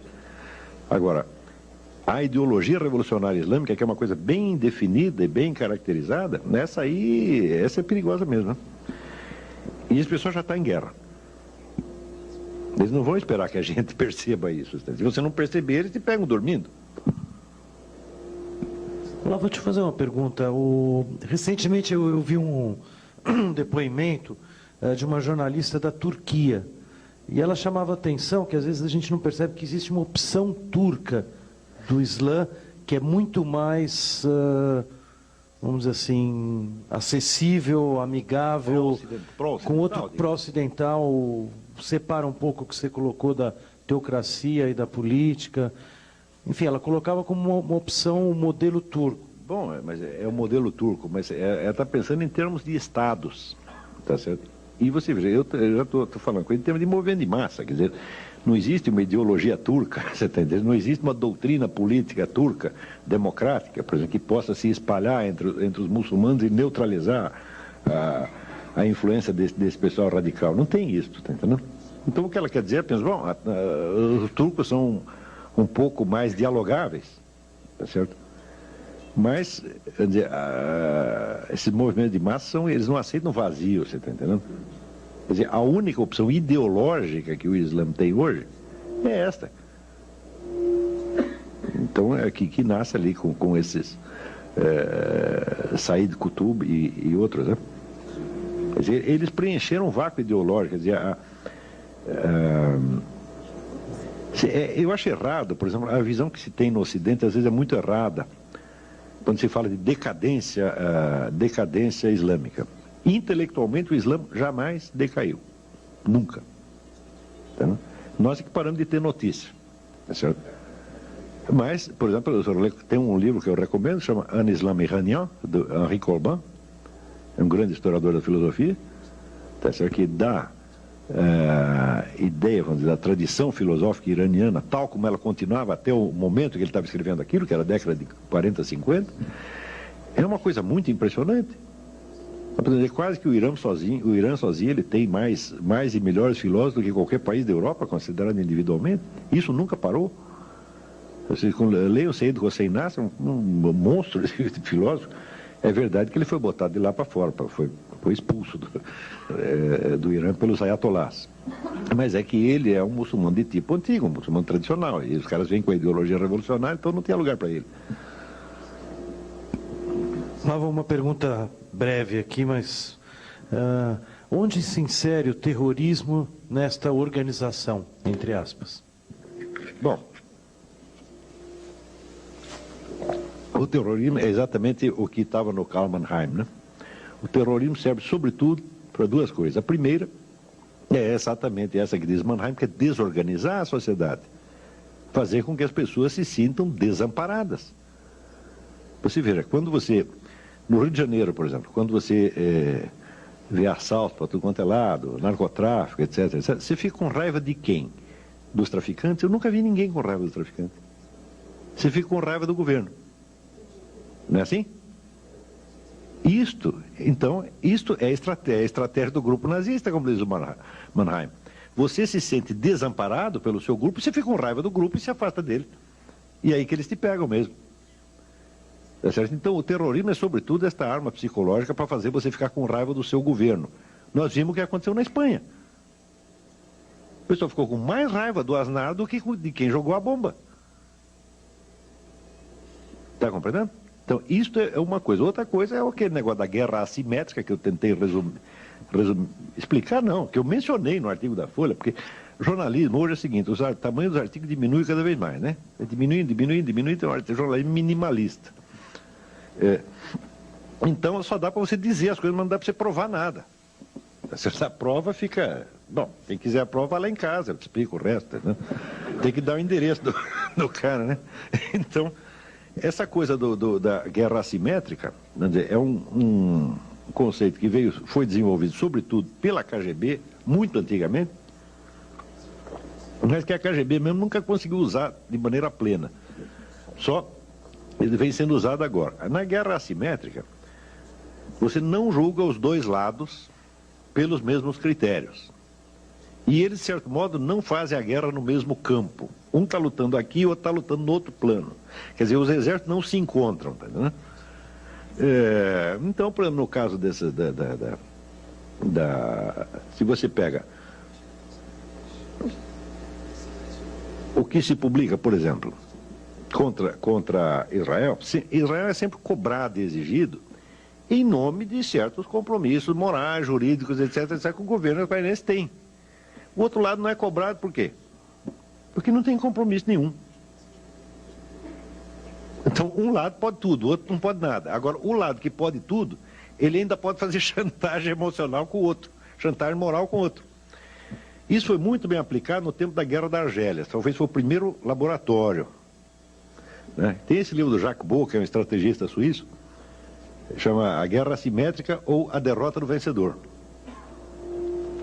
E ele mostra que na Guerra da Argélia, o pessoal da Frente Nacional de Libertação fazia tudo, fazia narcotráfico, assassinato em massa, tomava dinheiro do povo, usava prostituição, mas fazia o diabo, era um inferno aquilo lá. Mas se um sargento francês deu umas bofetadas num prisioneiro argelino, aquilo era denunciado na mídia do mundo inteiro. Tortura! Sabe? Então, o julgamento, a mídia é diferente. Esse aqui pode fazer tudo. O outro não pode fazer nada. Por quê? Porque o outro assume compromissos legais. Nós não assumimos nenhum, nós estamos livres. Então, um lado fica acima do bem e do mal. Então, você veja agora, eu também escrevi sobre isso, escrevi no Globo. Então, olha, os americanos, o que eles fazem com os prisioneiros iraquianos? Eles tiram a roupa deles, fazem umas piadas de mau gosto, humilham o sujeito, não é isso? E os iraquianos, o que fazem? Esfola, queima vivo, corta o pescoço. Tá certo? E por que o pessoal fica mais indignado com o que o americano fez? Bom, você tem de fato, são dois delitos. Tá certo? Mas não são a mesma coisa, não tem a mesma gravidade. Não é isso? Então por que o delito menos grave causa mais escândalo? Porque quem o cometeu está comprometido moralmente, ele tem compromisso, ele é uma democracia, ele é um Estado constituído, etc. E o outro? Nós já somos bandidos mesmo, nós temos direito a tudo. E é por isso que o povo também não fica com raiva do assaltante, do sequestrador, do narcotraficante, mas fica com raiva da Rosinha Garotinho. Então, eu jamais seria capaz de ficar com raiva da Rosinha Garotinho. Porque para ser objeto de uma emoção humana, a pessoa precisa, em primeiro lugar, existir. Não é isso? Ela não cumpre essa condição, fala, eu não consigo ter raiva, nem nada. É a pessoa que está lá. Agora, eu dos traficantes e bandidos tenho raiva sim. Agora, quando você começa a ficar com raiva do verdadeiro agressor, para ter raiva deles, você precisa ter uma certa coragem. Santo Tomás de Aquino diz o seguinte, que a única diferença entre o raiva e o medo, ele diz que o raiva e o medo são a mesma emoção. Só que se você mede o adversário e ele é mais fraco, você fica com raiva. Se ele é mais forte, você fica com medo. Lá eu tenho um comentário aqui está aqui identificado, da Viviane Ravetti. Ela primeiro diz que o senhor pode ser muito útil para o povo judeu e para toda a humanidade, divulgando suas ideias na grande mídia brasileira, TV, jornais, etc. E ela termina com uma pergunta. Por que os governos não muçulmanos não se preocupam com a ideia dos muçulmanos dominarem todo o mundo? Na verdade, eu acho que a grande pergunta para as próximas décadas, eu não sei a resposta dessa pergunta, você vê que existe um remanescente de movimentos de massa, tanto comunistas quanto nazistas, você soma tudo o que era anti-ocidental, e que, por isso mesmo, é também, por tabela, é anti-judaico, tudo isso se reúne quando é numa ideologia que hoje se chama nacional-bolchevismo. O teórico do nacional-bolchevismo é um filósofo russo chamado Alexandre Dugin. Ele fez assim mas a desgraça pouco é bobagem, você está entendendo? Para que só comunismo? Tá entendendo? Não, já junta com o nazismo, já junta com tudo uma vez, tá entendendo? E ele fez esse negócio e, note bem, no começo parecia loucura. Mas a hora que eu vi aquela passeata em Nova York, todo mundo junto, eu falei, pô, louco não é o Dugin, louco sou eu que não entendi que esse negócio ia acontecer mesmo, tá entendendo?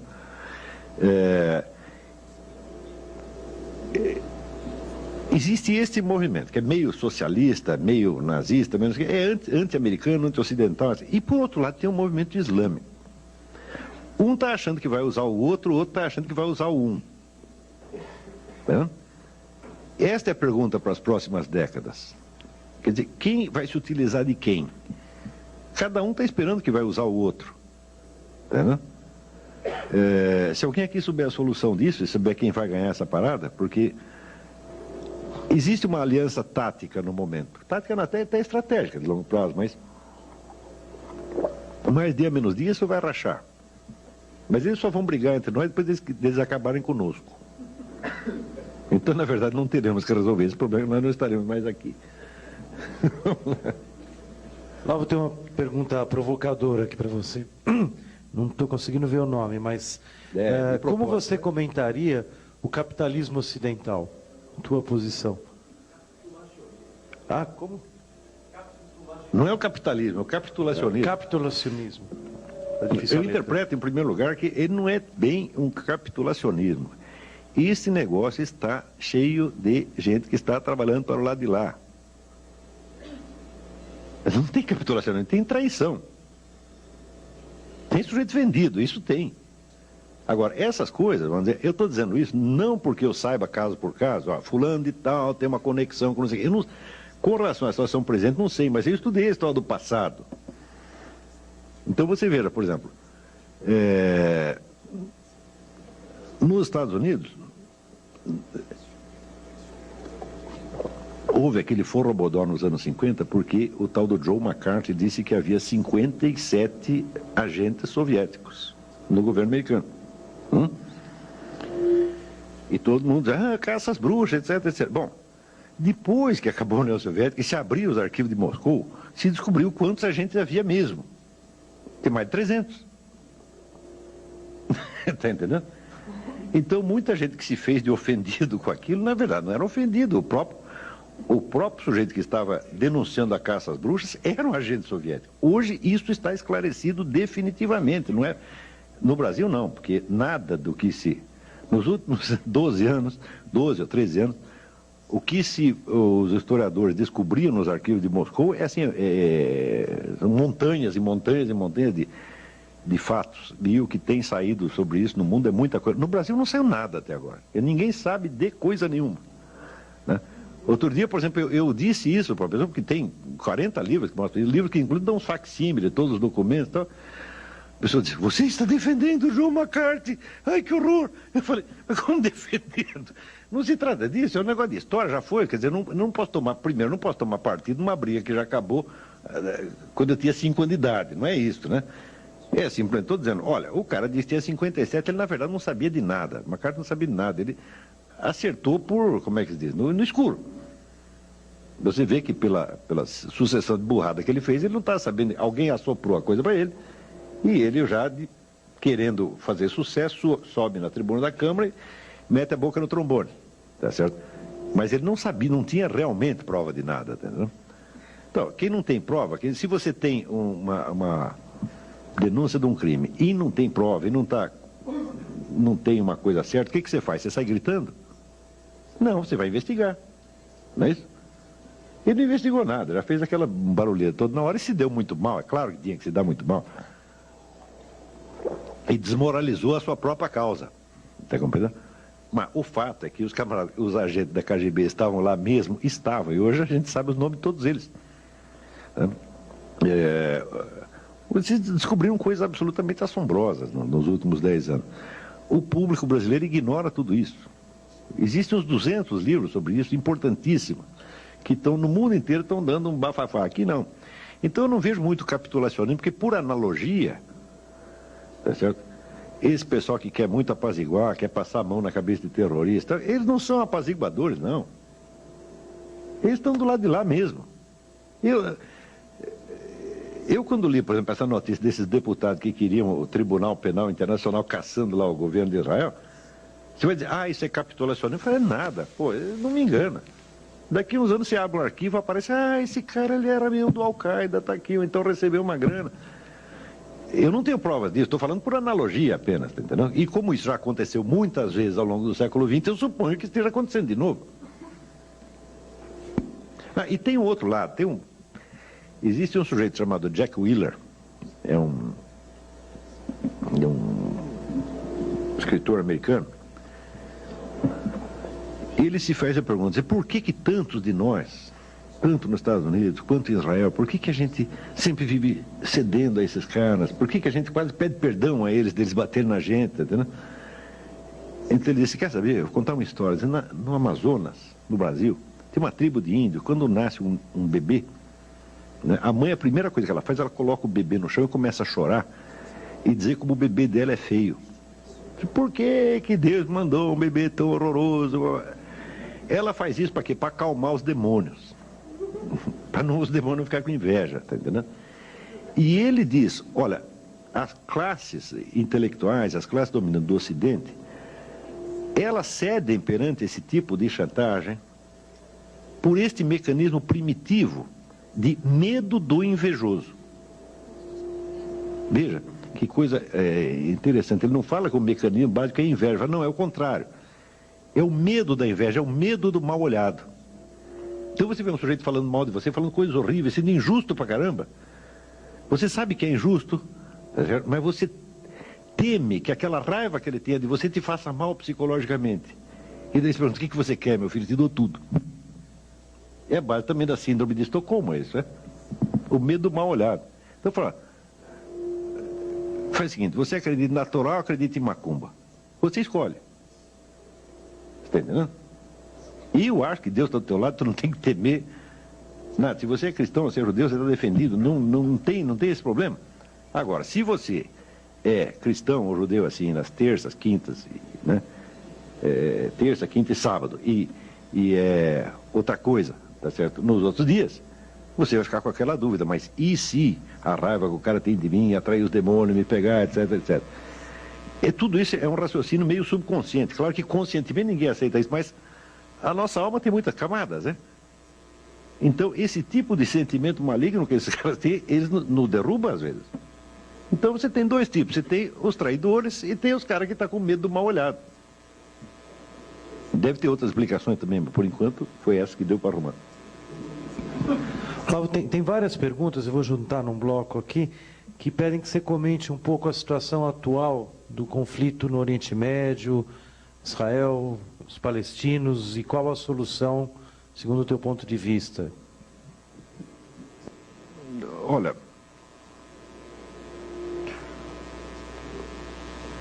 sempre que você tem assim, uma situação política determinada, e as pessoas querem que a gente tome uma posição, eu falo, é difícil tomar uma posição. Primeiro, porque os termos com que as questões chegam ao debate público nunca correspondem ao que está verdadeiramente em jogo. Se você perguntar, por exemplo, você é a favor do Estado palestino ou é a favor de matar todos eles, botar todos eles para fora, a gente tem que responder, eu sou claro que sou a favor do Estado palestino, não mato criancinha, não como criancinha, não bebo sangue, então eu também quero que eles tenham uma chance, etc, etc. Agora, cá entre nós, eu não acredito que esse seja o problema. Eu acho que tudo isso é pretexto. A partir da hora que você tem uma estratégia, vamos dizer, mundial, em que você vê conexões de organizações terroristas que começa lá na Sibéria, passa pelo Oriente Médio e vai terminar aqui no Paraguai. Eu falo, claro que esse negócio de Estado palestino é um pretexto. Se não for isso, será outra coisa. Sempre haverá algo pelo qual eles vão culpar todo mundo e tentar fazer os outros sentir, como é que se diz? Sabe, essa inoculação de culpas e a inoculação do sentimento maligno, sempre terá um meio de fazer isso. Se você não os satisfaz, eles ficam cada vez mais revoltados. E os satisfaz, eles querem outra coisa. Portanto, se correr o bicho pega, se ficar o bicho come. É com isso que nós temos que aprender a lidar. Então, você é a favor do Estado palestino ou contra? Eu não sei. Eu não estou interessado. Eu estou interessado no que vocês estão fazendo aí. Com relação a isso, você faz do jeito que você quiser. Agora, veja, o sujeito que articula o debate, você pensa assim, se tem uma luta de boxe, né? Tem aqui, sei lá, o famoso clássico Cassius Clay contra Evander Holyfield. Qualquer um deles pode ganhar, não é verdade? Mas, o seguinte, a firma que promoveu a luta vai ganhar de qualquer maneira, né? Então é o seguinte, quem montou o debate? Quem equacionou os problemas, está entendendo? Quem escolheu o candidato? Quem escolheu as alternativas e está me formulando o problema? Esse é que é o gostosão por trás do negócio. Então, todo o equacionamento que nós vemos na mídia hoje é como se fosse realmente um problema de povo palestino. Agora, se para pensar, quantos países islâmicos existem? Qual é a extensão territorial deles? É imensa. E lá dentro, não tem um pedacinho para dar para os palestinos? Se eu fosse o governo brasileiro, eu diria, bom, cedia um pedaço da Amazônia, que só tem macaco e tatu-bola, tá entendendo? Eles vêm tudo para cá, receberam você de braços abertos. Não é isso? Agora, tem lá um pedacinho assim chamado de Israel. Tá? Por que eles querem o pedaço justamente ali? Tá? Se não estavam lá, historicamente está comprovado que 100 ou 200 anos atrás não tinha palestino nenhum ali, isso nunca existiu. Bom, agora estão lá e precisam de um espaço. Eu digo, tá certo, a gente tem que quebrar o galho deles. Tudo bem. Mas existem tantas alternativas e tantas soluções para isso. Quer dizer, por que insistem neste ponto? É porque é um problema estratégico. E eu acredito assim no Ion Mihai Pachepa, quando diz o seguinte: olha, esse tal de Arafat, esse cara não é islâmico, coisa nenhuma, esse cara é um comunista, fui eu que treinei ele, ele tem uma estratégia, ele pensa como comunista. Pensa como, vamos dizer, tipo comunista profissional. Né? Existe vamos dizer, eu vou recomendar outro livro para vocês, eu acabei não falando disso. Eu comecei a falar da história do judeu anti-judeu, né? Tem um livro absolutamente indispensável, chama-se To Eliminate the Opiate, quer dizer, eliminar o opiáceo, né? Escrito pelo rabino Marvin Antelman. E é a história da progressiva ruptura que vai acontecendo dentro da comunidade judaica a partir do surgimento de certas seitas gnósticas no século XVII que vão entrar vão ser antepassados dos movimentos revolucionários de massa do século XIX e XX. Tá certo? E quando você vê a facilidade com que indivíduos, vamos dizer, de origem judaica vão entrando nesse negócio e acabam trabalhando contra o próprio povo judeu, uns de sacanagem, outros que não percebem, olha, é de arrepiar os cabelos. Entendeu? Então, como é a origem de um Trotsky? Como chega a acontecer um fenômeno Trotsky que nunca houve ao longo da história? Não é isso? Da onde surgem esses camaradas? É porque deu na cabeça? Não. Isso aí foi se formando, vamos dizer, como aconteceu dentro da Igreja Católica, mas mesma coisa. Né? O pessoal fala de crise da Igreja Católica, eu acho, até onde eu estudei, eu acho que o judaísmo está numa crise muito pior. Ele está muito mais ameaçado e tem muito mais antagonismo interno do que você tem na igreja, no cristianismo. Eu acho que a situação não é nada invejável e não é para brincar, não.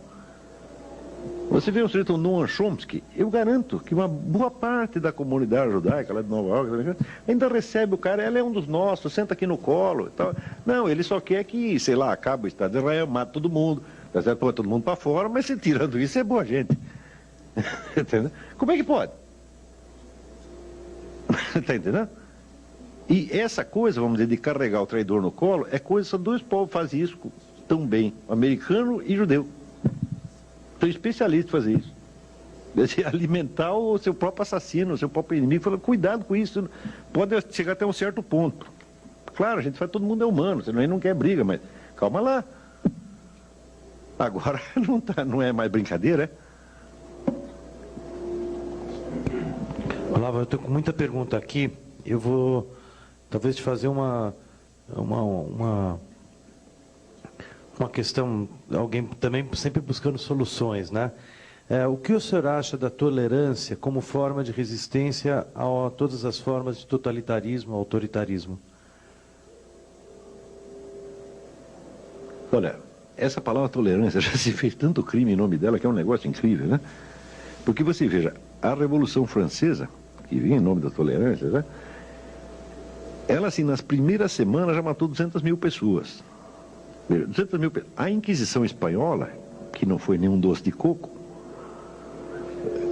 o total de vítimas da Inquisição Espanhola são 20 mil pessoas em 4 séculos. Né? E a Revolução Francesa já faz 10 vezes isso em algumas semanas. Tudo isso é tolerância. Quer dizer, eu tenho medo dessas coisas, né?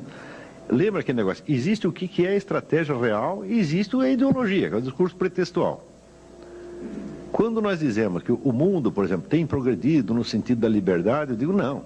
O mundo tem usado um discurso mais liberal. Quer dizer, nós, no plano das ideias, da ideologia, então nós reconhecemos certos valores democráticos, etc.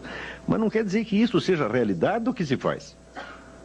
Agora, se a pessoa toma a análise ideológica como se fosse a análise da estrutura política, muito bem. Eu digo, bom, tolerância, você diz aonde? A tolerância na esfera ideológica, nós vamos pregar a tolerância e nós vamos matar todos os intolerantes? É? Bueno, a gente vê isso. Né?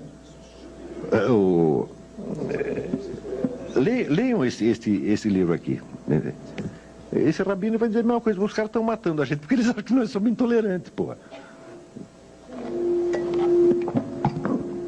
Bom, Olavo, a gente poderia continuar longamente. A gente preparou um coquetel, né, para todos que vieram participar e gostaríamos que a turma participasse. Então eu queria convidar o próprio Olavo a participar e nós vamos retomar e continuar. Acho que a gente teria muito assunto. As perguntas mostram... Eu só pude apresentar um pedaço da coisa, hoje ficou faltando, entendeu? Eu tenho escrito muito sobre isso, mas eu estou às ordens. Peguem aí o meu e-mail, quem tiver dúvida me escreva. Às vezes não respondo na hora, porque viajo muito, mas... Vou deixar, inclusive, as perguntas aqui. E muito obrigado à vinda do Olavo.